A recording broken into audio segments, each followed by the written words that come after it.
Hello hi friends, welcome to my YouTube channel. Today we will discuss about transformer.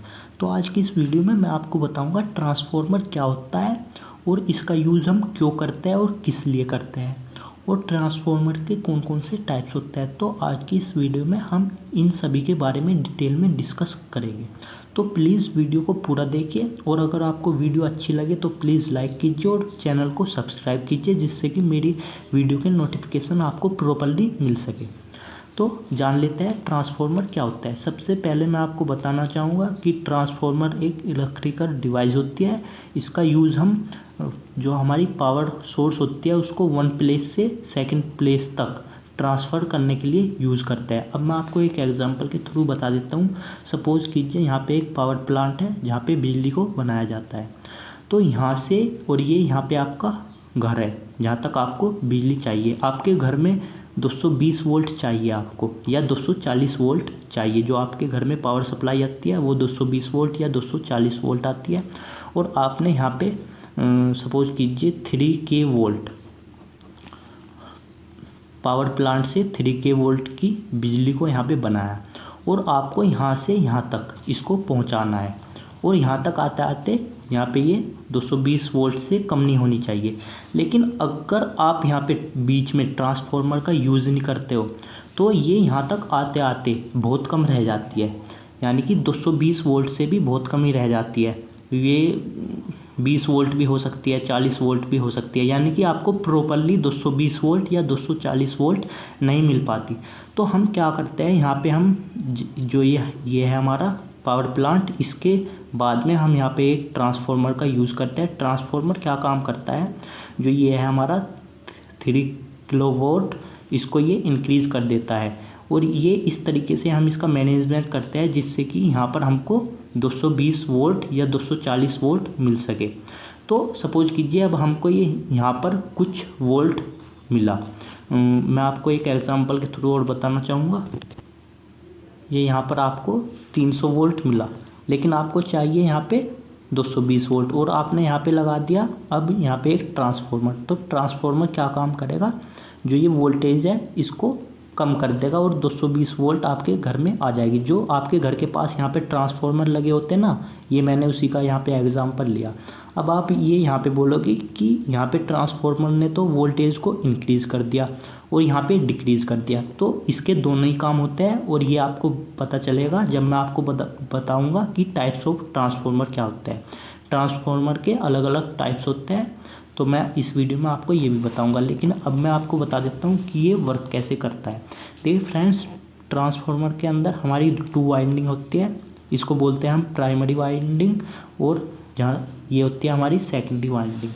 तो जहाँ से हम input देते हैं उसको बोलते हैं हम प्राइमरी वाइंडिंग, और जिससे हम आउटपुट लेते हैं उसको बोलते हैं हम सेकेंडरी वाइंडिंग। और जो ये इसके बीच में जो होता है, ये होता है एक आयरन कोर। ये जो होता है ये इससे कनेक्ट नहीं होता है, इसके बीच में एक इंसुलेटेड मटेरियल होता है, ये इससे कनेक्ट नहीं होता।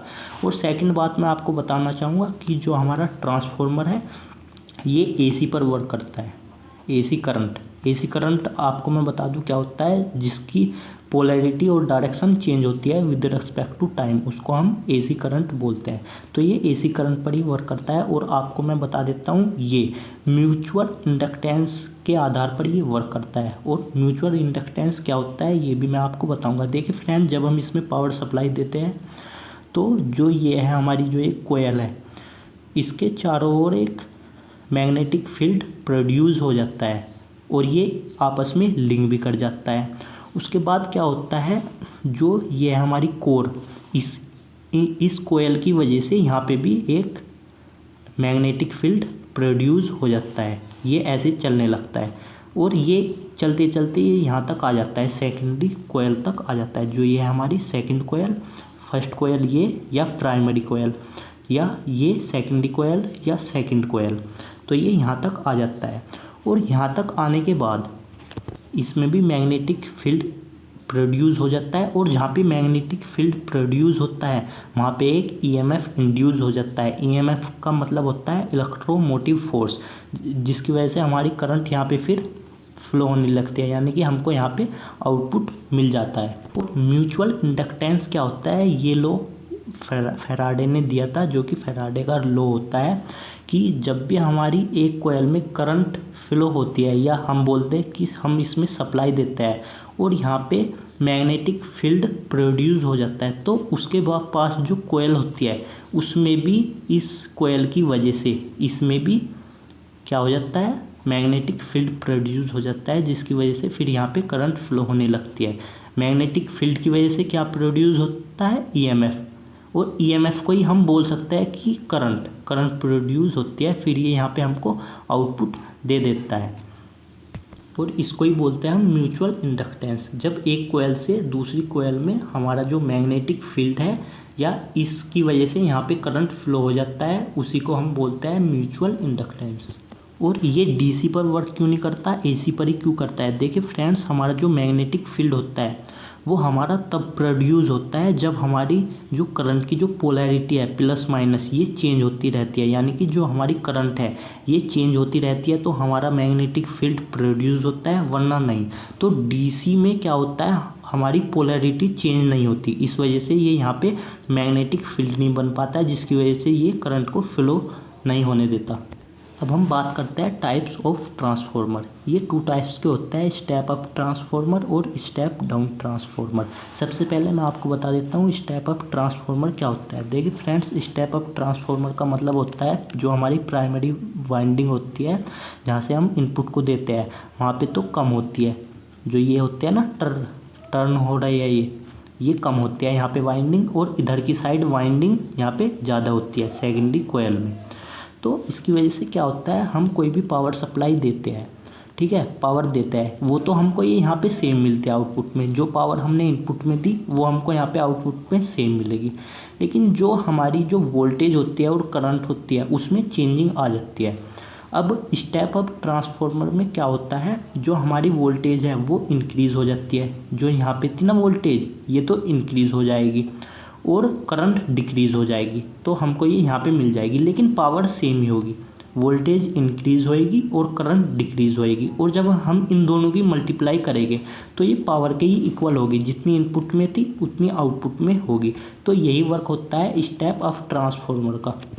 अब यहाँ पे सपोज कीजिए आपको यहाँ पे 100 वोल्ट मिल रही है, और आपको यहाँ पे चाहिए 220 वोल्ट या 240 वोल्ट, या मैं बोलूँ यहाँ पे आपको 12 वोल्ट मिल रही है, लेकिन चाहिए आपको 220 वोल्ट।